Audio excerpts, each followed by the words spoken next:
Action on third-class medical reform may be just weeks away. Hello everyone, I'm Melissa Rudinger. And I'm Tom Haynes. Thanks for joining us on AOPA Live this week. Third-class medical reform is the #1 issue for AOPA and AOPA members, but yet it feels like progress has been almost glacial. So we asked executive producer Warren Morningstar to find us some good news on this subject.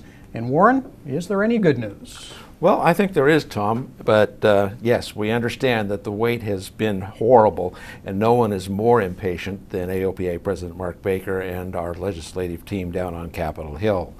But behind the scenes on Capitol Hill, third-class medical reform actually is moving forward. I think that we'll see movement here in the next couple weeks. A bold prediction when talking about Congress, but AOPA's top guy on Capitol Hill is living third-class medical reform. You know, I wake up every morning trying to figure out how I can move third-class medical reform for our members. And we've really focused solely in the last several months on just legislatively getting this accomplished. So legislation has been introduced. Most of our members know that. We have 133 co-sponsors now. Now, there are a number of ways that legislation could actually get through Congress.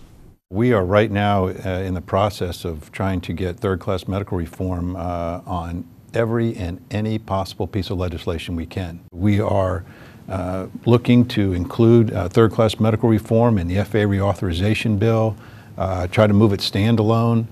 There's a lot of discussions going on behind the scenes right now, and I just want to assure our members that, you know, this is our top legislative priority, and we are not giving up on it until it gets done.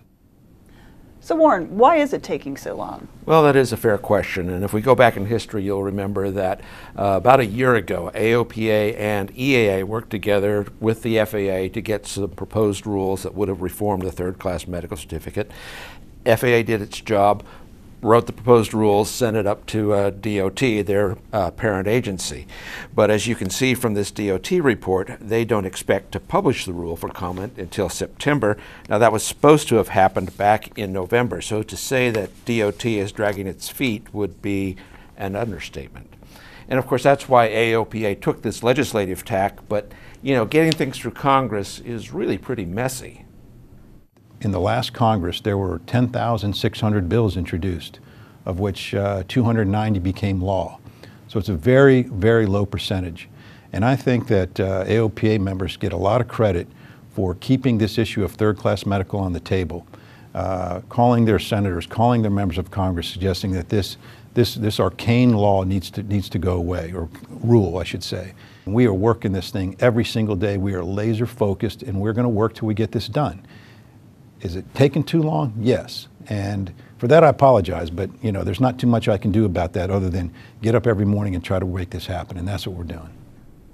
Now, Jim promises, with the continued help of AOPA members, that he and his team are going to get this legislation across the line this year. All right, Warren, thanks for that. So last week we talked about reauthorization, which is one means that we might get this moving. However, the reauthorization bill that Representative Shuster talked about last week also had user fees in it regarding privatized air traffic control. Where does that stand? Well, in fact, Mark Baker had a one-on-one with Chairman Shuster last week, and he said to user fees not only no, but heck no.